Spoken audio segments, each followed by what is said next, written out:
Hi, I'm Christopher Wolfe of the Thomas International Center, and this afternoon we're fortunate to have the opportunity to have a conversation with Mary Eberstadt, Senior Fellow at the Ethics and Public Policy Center in Washington, D.C., former managing editor of the Public Interest and executive editor of the National Interest, and consulting editor to Policy Review. Author of many interesting articles, frequent contributor to fine journals and newspapers, and also author more recently of two books, The Loser Letters, a comic tale of life, death, and atheism, and another book, Adam and Eve After the Pill, Paradoxes of the Sexual Revolution. So welcome, Mary. It's really great to have you today. Thanks, Chris. It's great to be here. As I usually do in these interviews, let's start a little bit with your intellectual autobiography. When you started thinking about interesting things, where did you start? Where did you come from? Well, thank you. I think in college, which in my case was Cornell, there was one formative influence. I was there in the early 1980s, and as far as religion was concerned, it was essentially a wasteland. However, there was a wonderful philosopher named Norman Kretzmann. The late Norman Kretzmann was one of the world's great medievalists. And one thing about him that was unique was that he was an agnostic. He was an agnostic on a campus full of atheists.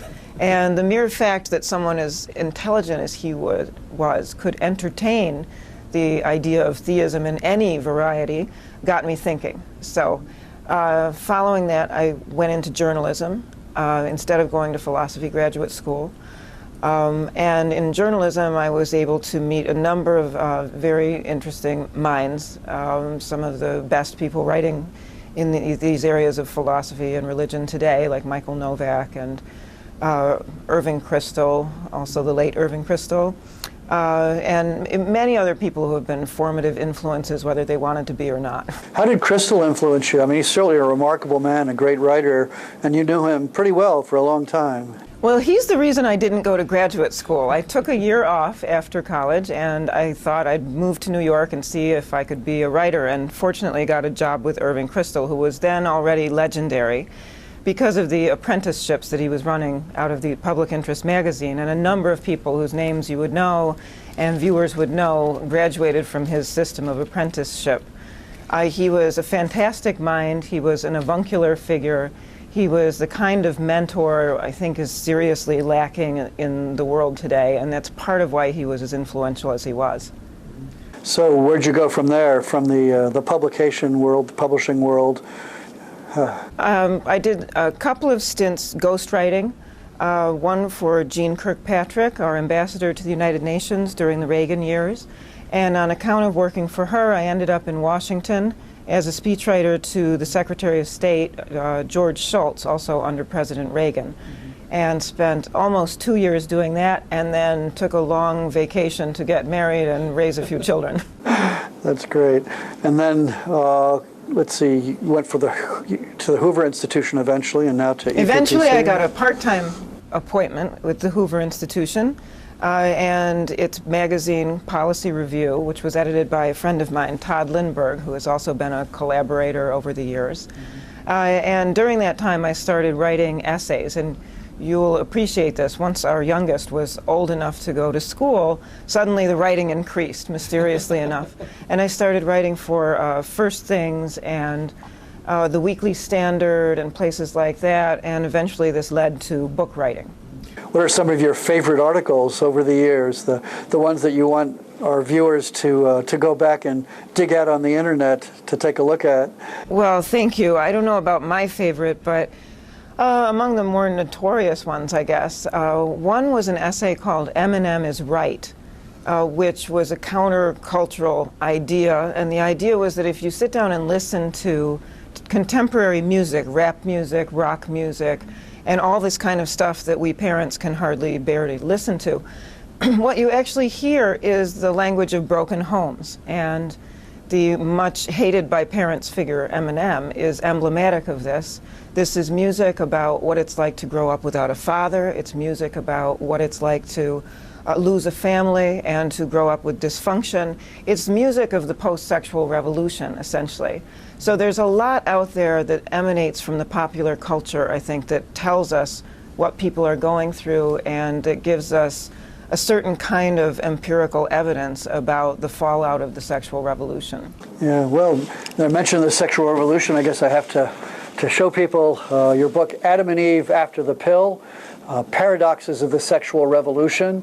A wonderful piece. I know so many students who have read this and said, it's such a great book.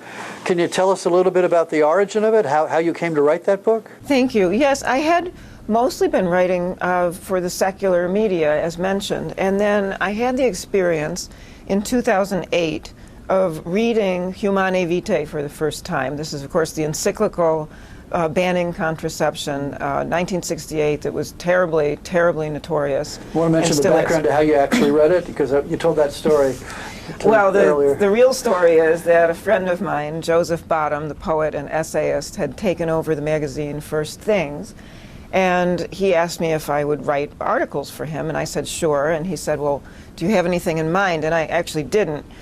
But I wanted to, because I wanted to write something and get paid, which is the sort of motivation that leads to most writing in the world. And I thought, well, it's 2008, it's the 40th anniversary of Humanae Vitae, maybe I can do something about that. And I had the idea of a simple retrospective. Since I had never read Humanae Vitae before, I had no idea how formative would be the experience of sitting down and going through that document. It's a remarkable document. As you know, it's probably the most hated document of the last 50 years. Certainly on the global stage, it's hard to think of anything more mocked and unwanted than the Church's prohibition on birth control. But the thing is, that document is also probably the most prophetic document of the last 50 years, because it laid out very clearly what the world would look like after the sexual revolution in a way that nobody else came close to. And what I ended up doing was documenting with perfectly secular sources from the popular culture, the expert culture, medical journals, etc., that the fundamental predictions of Humanae Vitae had come true, that the Catholic Church got no credit for this, and that there was a great paradox surrounding this document, which was at once the most prophetic and also the most reviled of living memory. You want to talk about some of those prophecies and how you think they've worked out? Well, for one thing, the document predicted that coercive contraceptive technology, the document predicted that contraceptive technology would be used coercively by coercive governments. And at the time, no one else was saying this. Everyone saw these technologies as liberating. But since the document was written, we've had the experience of the one-child policy in China. We've seen these technologies used coercively in India and elsewhere, as mentioned in my book. We've seen secular social science vindicate the idea that there is no overpopulation problem in the first place, which was supposed to be the problem in whose name this technology was being deployed. So that's just one set of predictions that Humanae Vitae got right that other people were not taking seriously at the time. And then there were all the predictions about what would happen to relations between the sexes once these kinds of technologies became prevalent.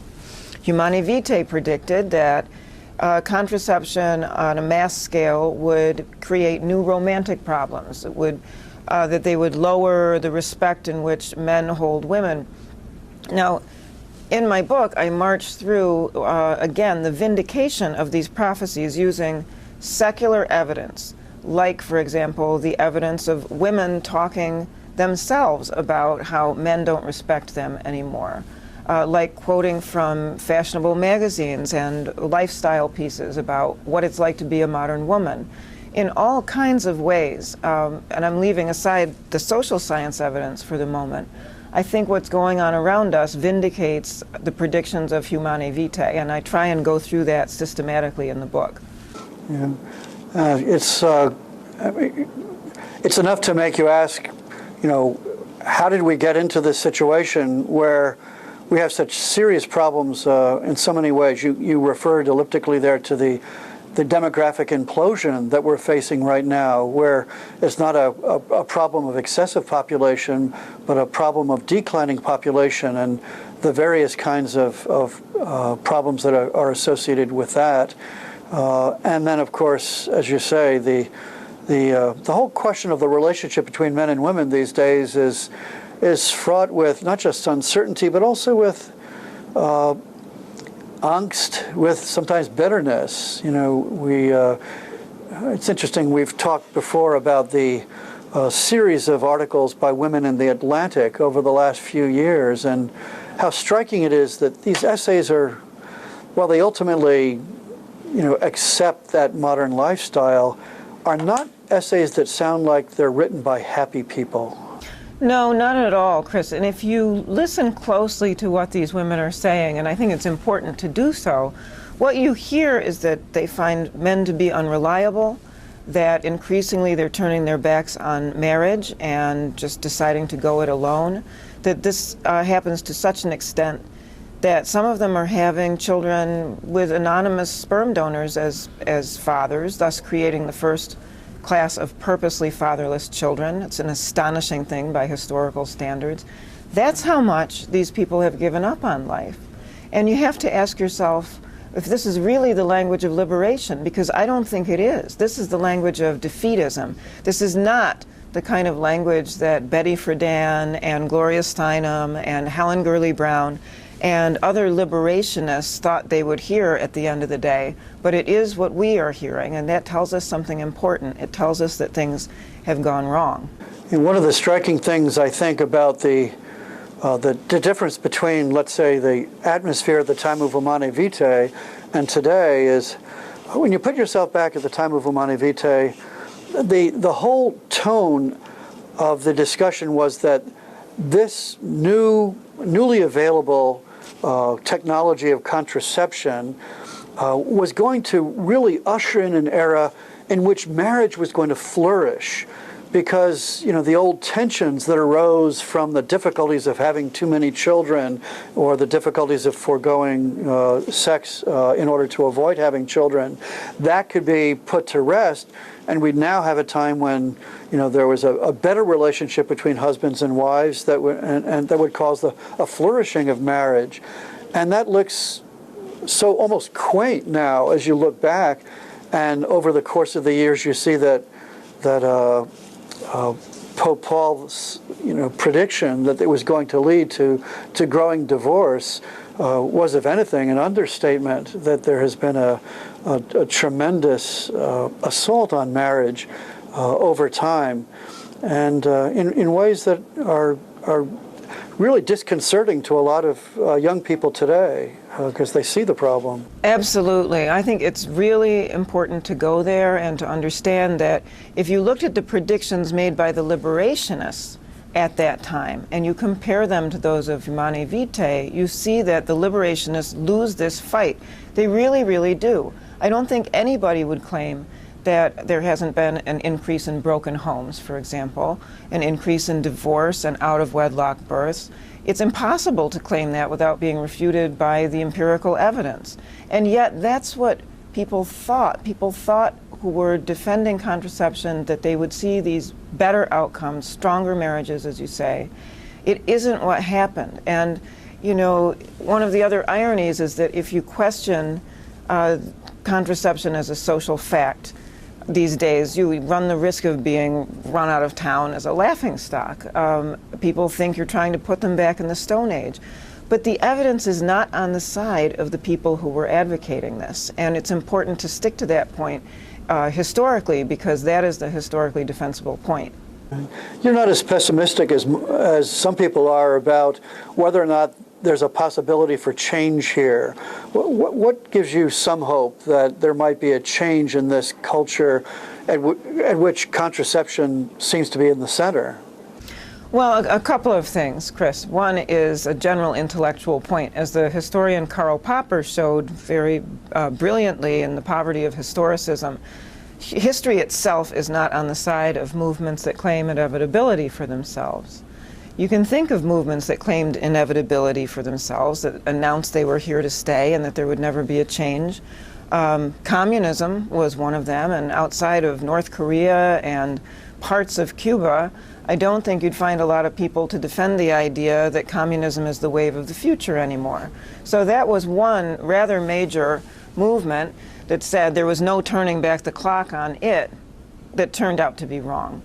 More prosaically, an example I love to talk about, let's talk about tobacco smoking.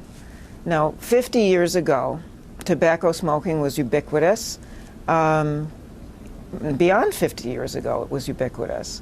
I can remember as a child seeing people smoke in hospital rooms, which I think would be shocking to anybody under the age of, say, 40. It's actually funny going back and watching movies from the 50s where people are smoking left and right, men and women. It's just, part of the culture of the time. Exactly. It was part of the wallpaper. You could smoke on airplanes. You could smoke pretty much everywhere. Now, I'm not saying this to demonize smokers, far from it. I'm bringing up this point for a reason, because 50 years ago, if anything looked inevitable, it would be that tobacco smoking was here to stay, and that the minority of people who objected to it were just plumb out of luck because there was no turning back the clock on this particular habit. What do we see 50 years later? Well, what we see is something that I think nobody would have predicted 50 years ago.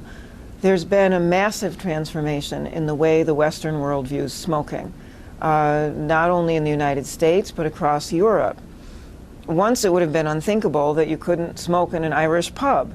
But that's where we are now. Once, not very long ago, it would have been unthinkable that you couldn't smoke anywhere you pleased in New York City. But look what the mayor has managed to do there. In other words, we've seen a widespread social phenomenon, tobacco smoking, widespread not only in America, not only in the West, but across the world. And we have seen this behavior circumscribed, stigmatized. We've seen a real sea change in how most of the world views this activity.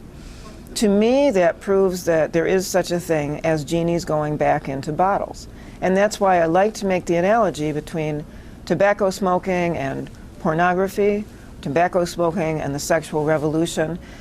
Because generally, Chris, I think whenever you hear the phrase, there's no turning back the clock, it's being said by people who are protesting too much and who know that inevitability is not on their side. Well, that raises the interesting question of how such a change might occur. What's going to happen that would bring about the change? What forces do you think are going to bring about a change in this respect? Well, I think, as with the example of smoking, it's partly that we're starting to see the fallout of the sexual revolution in a way that wasn't obvious 50 years ago when all this started. And I'm not demonizing the people who started it. A lot of people thought, as you pointed out, that it would make things better, that it would liberate people. It hasn't turned out that way. But what has turned out is that a lot of people now are aware of the fallout. You have a lot of young adults who have grown up in broken homes. You have a lot of people, children and older, who know what it's like to live without a father, who know what it's like to be brought up in shared custody. Now, again, the point of saying that is not to demonize those folks. It's just to say that the sad fallout of this great social experiment has now trickled down to many millions of people. And you have to figure that somewhere in there is the makings of a backlash. I think we're already seeing it to some extent. We're seeing it, for example, in Catholic and other Christian renewal movements, especially on campus. There are all kinds of vibrant, back to traditionalism sort of student groups and other groups of young adults that didn't exist 50 years ago and that have grown up partly directly in response to this kind of negative fallout of the sexual revolution.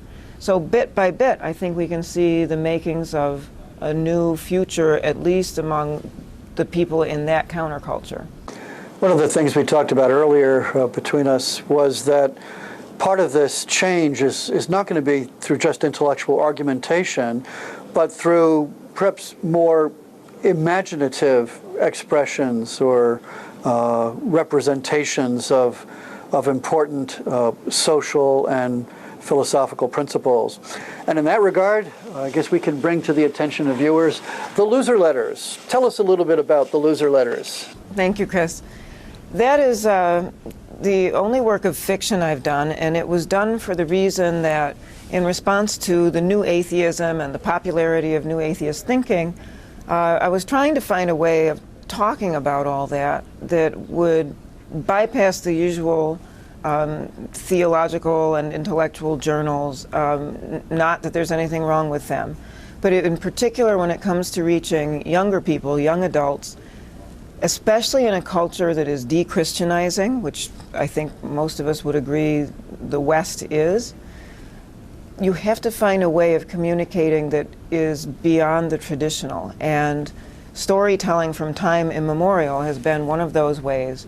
And so in the Loser Letters, I tell the story of a girl, a 20-something troubled girl, who's in rehab and writing letters to the new atheists, talking about what she loves about atheism.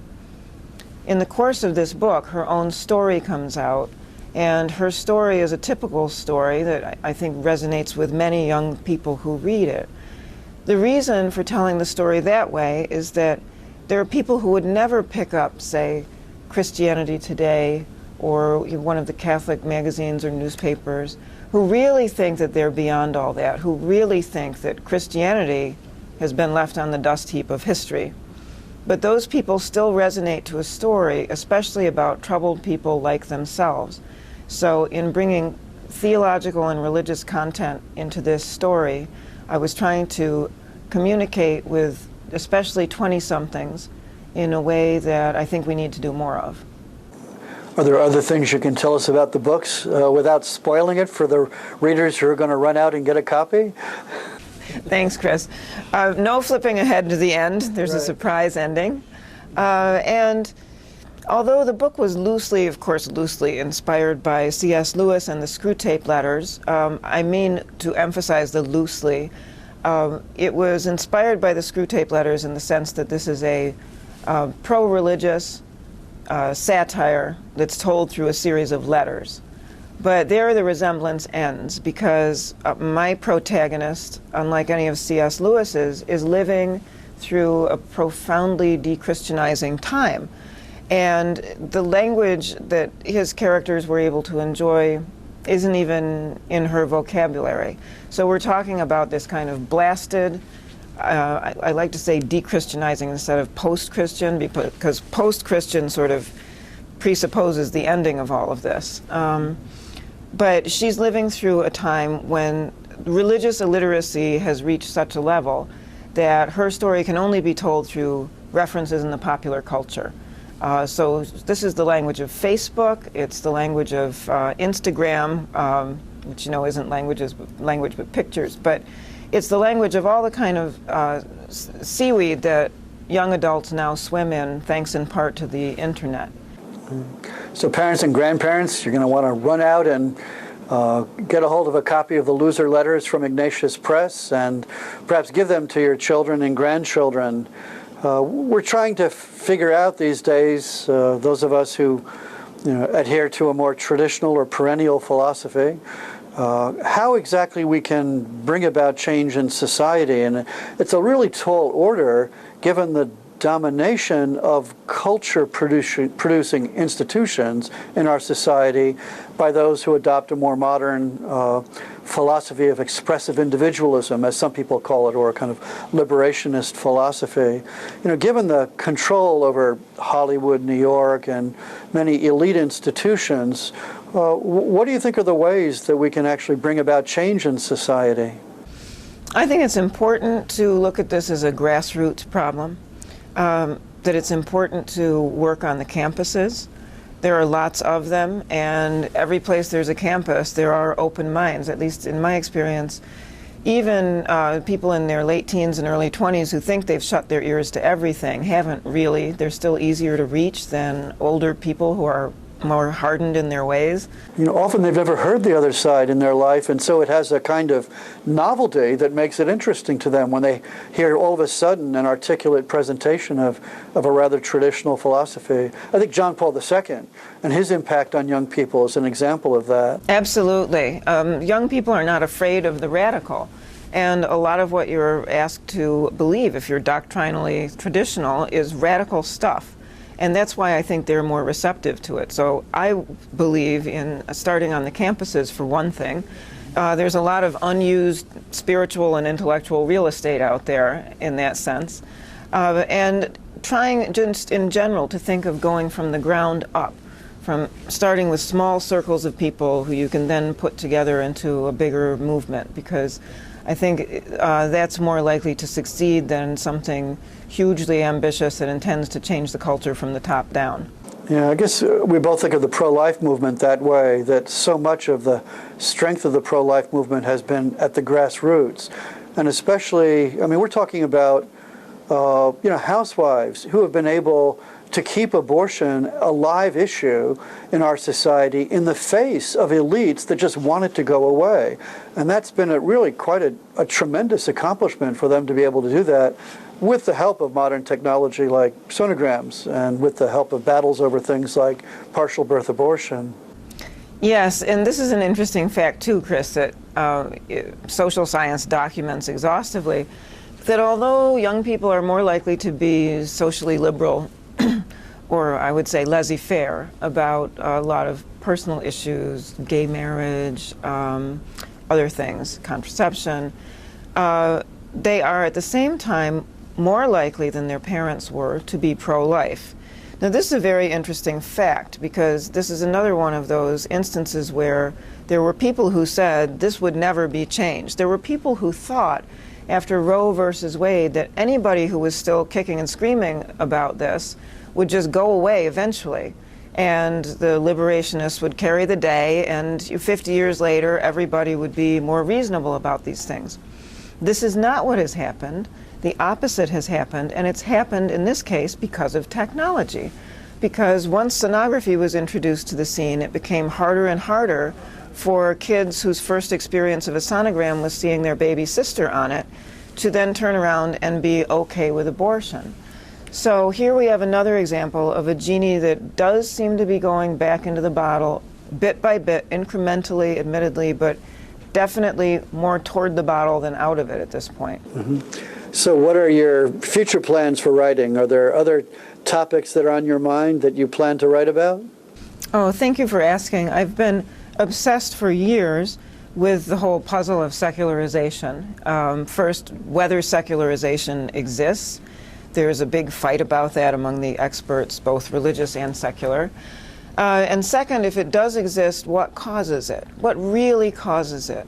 You know, there were great titans of modernity, Auguste Comte and Karl Marx and Sigmund Freud and others, who said that secularization was inevitable, that little by little religiosity would go over the cliff as people became more rational, more enlightened, more affluent, etc.